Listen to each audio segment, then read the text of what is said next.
In Baldur's Gate 3, there are 3 different fighter subclasses.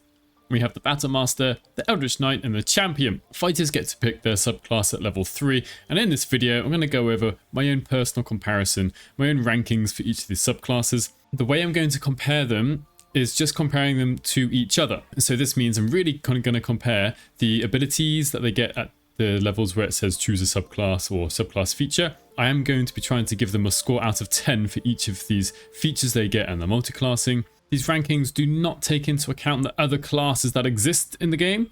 It's purely relative to each other. There are some pitfalls in trying to rank classes or subclasses like this, and that's I'm giving each of these features an equal weighting. Inevitably, I am only human, believe it or not, and this includes biases and preferences for my own playstyle. I haven't included any items or itemization in the rankings. I might talk about that a little bit, but it's not really part of it. And lastly, even though there is going to be a winner and a loser as such, first and third place, each of the subclasses can fill a different role. And please don't use this video to try and persuade yourself not to take a subclass. If you find a class or subclass fun to use, please go ahead, use it. So I'm going to go in ranking of third, second, and first. So in last place, third place, I don't think this is going to be a surprise to anybody. Out of the choices we have, we've got Champion. So for the level 3 feature, I gave them a 3 out of 10. We'll look at these features in a second in game. Level 7 feature, 4 out of 10. Level 10 feature, 4 out of 10 again. Multi-classing potential, up at 8. So at level 3, champions get improved critical hit. The number you need to roll a critical hit while attacking is reduced by 1. This effect can stack. Without building upon this really isn't much of a damage increase. Sure, we go from a 5% chance up to a 10% chance, like wow, double the chance of a critical hit. But when you actually do the maths, I did create a video about Savage Attacker and Savage Attacks, and it requires quite a lot before you start seeing massive damage increases from an improved critical hit. And that's it, that's all champions get. There's no extra action you can use, no spells, nothing, it's just a passive. And by itself isn't that great. So at level 7, champions get remarkable athlete proficiency. You can add half your proficiency to any strength, dexterity, constitution checks you're not proficient in. Well, first of all, as far as I'm aware, really trying to think, I don't think there are any constitution checks in the game. Yes, there are loads of constitution saving throws, but not checks, not skill checks. Perhaps there is one that I've forgotten about, perhaps there's some dialogue that uses one, but they're so few and far between. Secondly, with strength, there's only one strength check. Athletics, I would really suggest if you're building a fighter, you probably pick proficiency in it anyway, because it's likely that they're going to have the potential to shove. That's what you really want athletics for, plus a few dialogue options. And dexterity checks, well, how many dexterity checks are there? There's sleight of hand, stealth, and acrobatics. And it's only half your proficiency bonus. I'm just not that impressed by it. We're probably already proficient in strength. There are no or next to no constitution checks. Even just some dexterity, and you might already have proficiency in them anyway. And half your proficiency bonus, yeah, I'm really not a fan of that. Your jump distance is increased by 10 feet. That's kind of cool. That's okay. And that will stack with things like athlete as a feat and maybe any other things that you have to increase your jump distance. There are some items that do that. But on the whole, I'm never taking a champion fighter because I'm, oh yeah, level 7. Again, I gave it a 4 out of 10. Just not that impressed. At level 10, we get a second fighting style, which I know is kind of nice to have. But again, we have to get to level 10 before we get this fighting style. I don't want to have to wait that long before I get a second fighting style. I'd probably suggest that if you didn't take one of the fighting styles to improve your weapons, maybe the damage or hit chance from one of your weapons, probably pick defense, an extra 1 armor class. It's helpful, but not necessary. And again, I mean, like, yeah, fighting styles are nice, but it's really nothing to write home about. And then we come to multi-classing potential. Well, I give it an 8 out of 10, and this is because, and I kind of talked about this when they got to level 3. The level 3 ability by itself isn't that great, but we can make builds based around improved critical hit. If you do get lots of items that improve your critical hit chance, and potentially the damage you do, something like Savage Attacker, then yes, actually, it can be useful. Because, do you know what?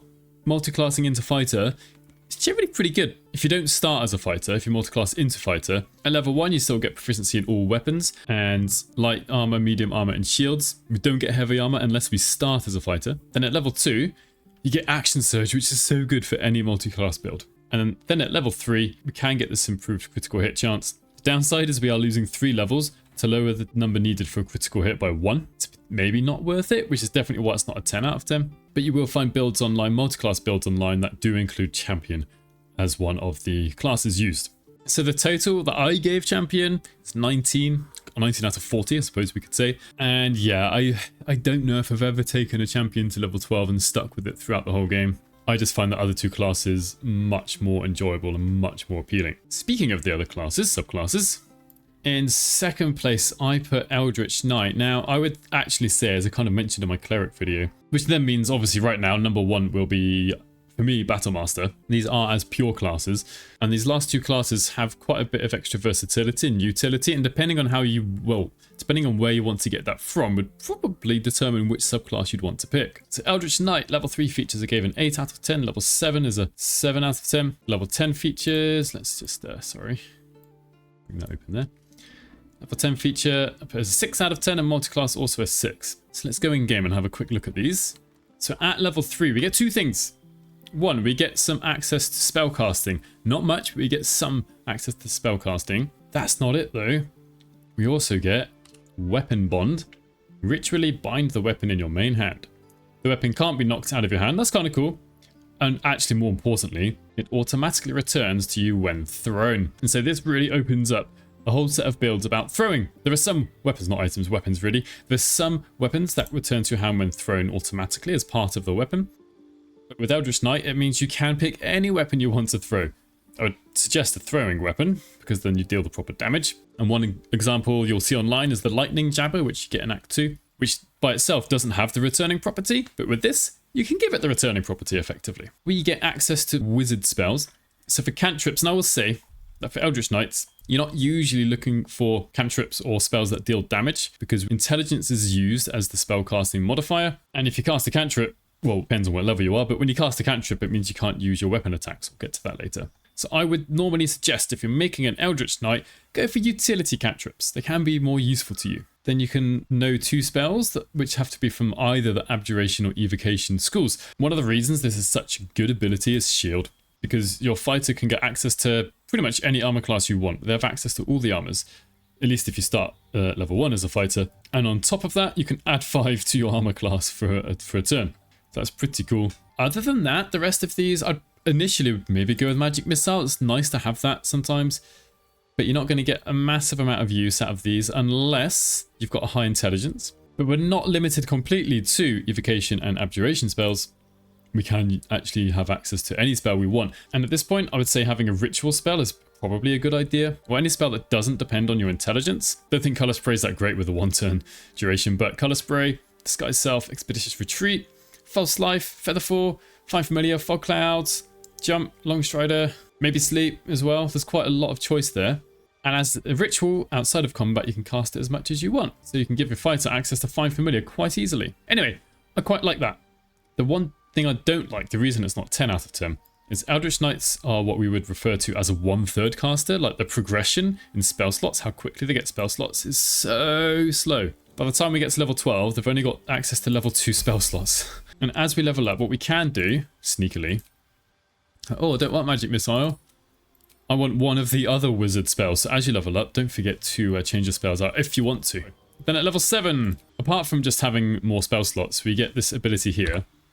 You've honed your body of magic for war. After you cast a cantrip, it must be a cantrip, you can make a weapon attack using a bonus action. So by this point, from level 5 onwards, fighters can use their action to attack twice. So the ability we've got here now is one cantrip, one attack. And that's right, that can come in handy. Maybe you do want to cast Blade Ward at the beginning of combat, so you survive a round or two, receiving less damage. Kind of nice, and then you can attack. Now your attacking cantrips might seem like they do a lot of damage, but again, you need a high... Okay, this would be a really bad choice.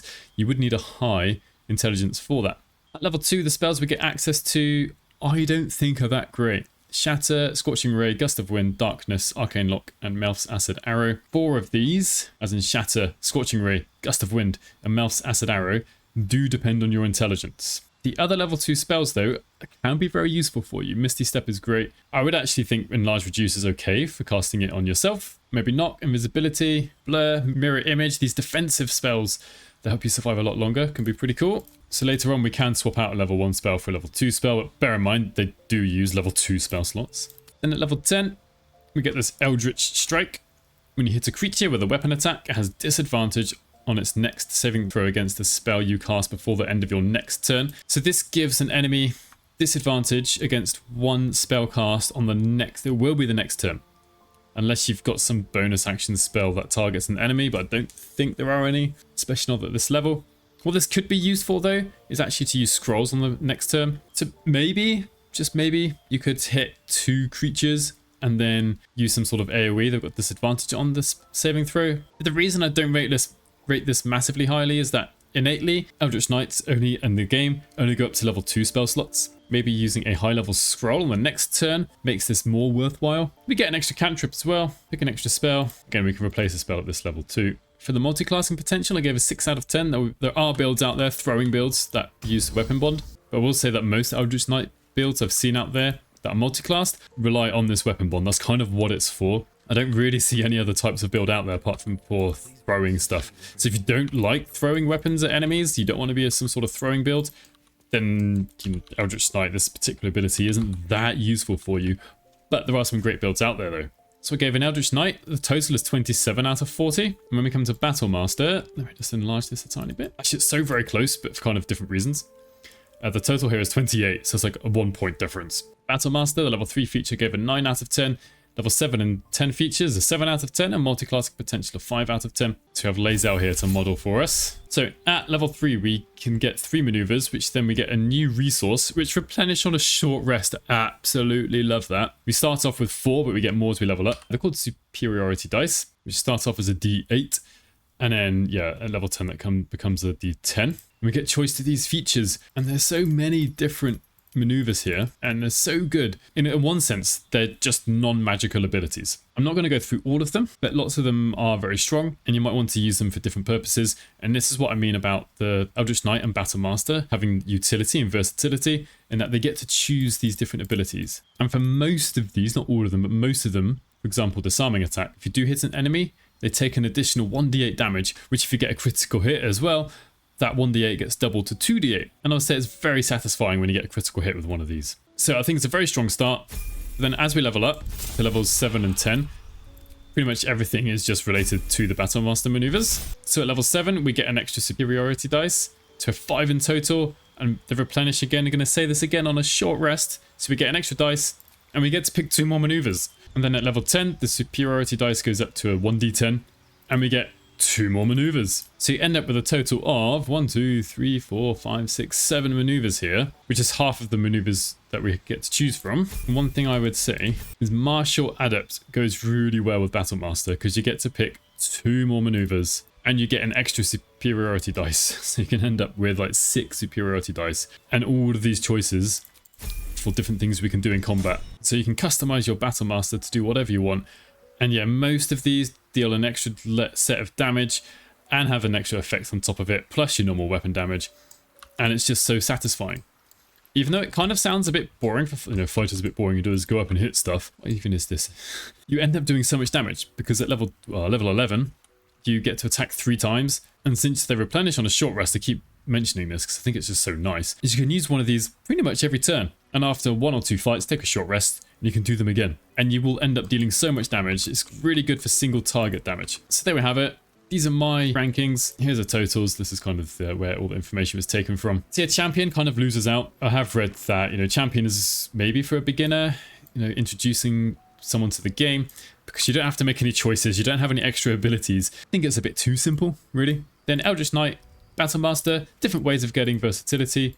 Eldritch Knight has the benefit of the weapon bonds as well. Whereas Battle Master really good at doing lots of damage and causing mayhem on the battlefield. Anyway, you let me know your choices, your rankings for these subclasses, which one you like the most, which one you like the least, whether you'd give more importance to a particular feature or not, and any builds that you have for fighters. Thank you for watching, thank you to the members of my channel, and hopefully I'll catch you in the next one.